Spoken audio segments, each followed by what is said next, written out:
Jacinta Price, thank you so much for joining us this evening. If an Indigenous group has said, well, enough is enough with this, what does it say about those who continue then to perform this ceremony at every event and occasion?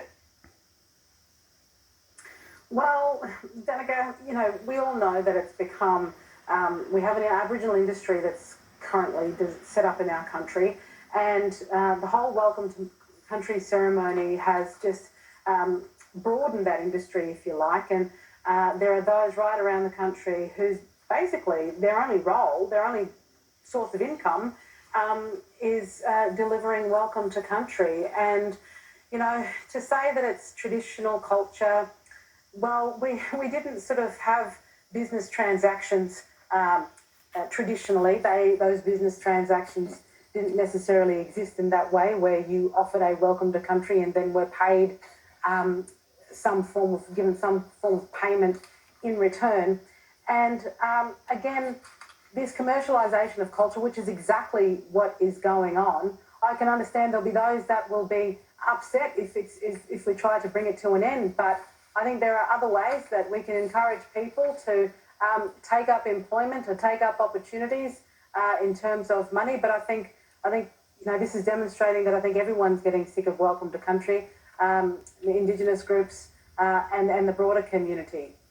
Senator Price, you have hit on something absolutely magnificent. Next time an Indigenous group says it's cultural, we want to perform a Welcome to Country, the response should be, we want to honour the culture, so we're not going to give you any money, and it could be as it originally was. I want to get your thoughts on the Queensland State Government's decision to repeal Labor's Path to Treaty Act, which effectively scrapped the Truth Telling and Healing inquiry 5 months after it began. What's left of the $300 million that's been allocated towards the Path to Treaty has been reallocated towards Indigenous health, housing, education. Now, as people would imagine, there's been the outrage from activists on the ground. I'm wondering if Indigenous people are feeling the same outrage, or maybe there's not that much angst about it from the everyday Indigenous folk who aren't involved in the the whole industry that so often accompanies Indigenous affairs.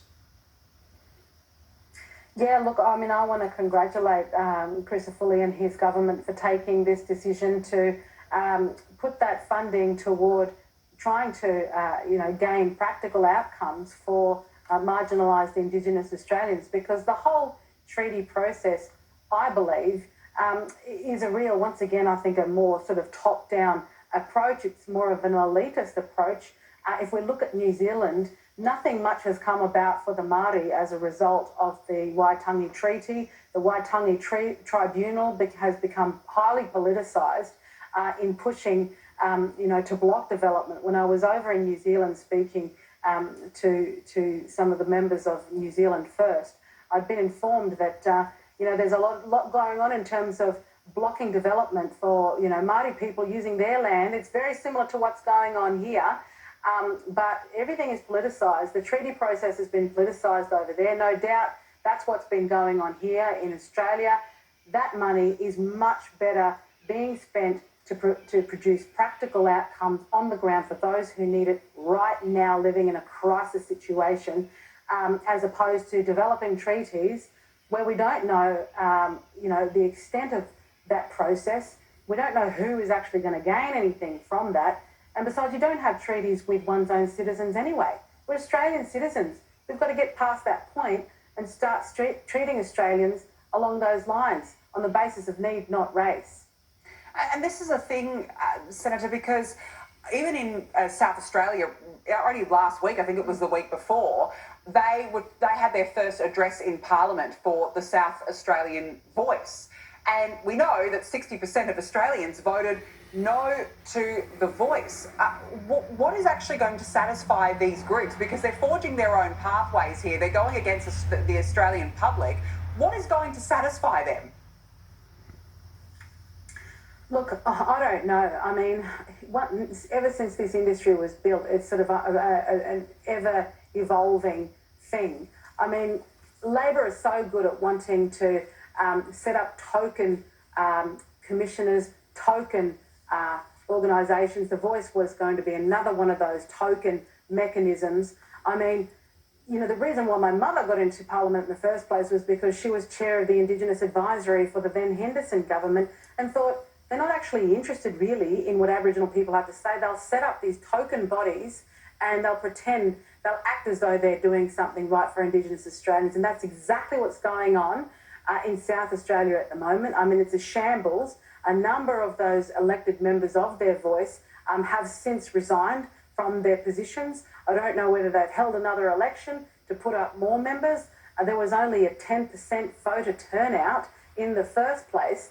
It's just an absolute shambles, and what it's supposed to achieve, I don't know. Maybe it's a handball for the South Australian government. Where anything Indigenous, let's give it to The Voice and let them deal with it. We're not actually going to deal with it. Let's give it to them because it's too hardball. It's just nonsense, and time will tell. And again, I think the Australian people say, well, look, we told you so. Let's move forward now as one country.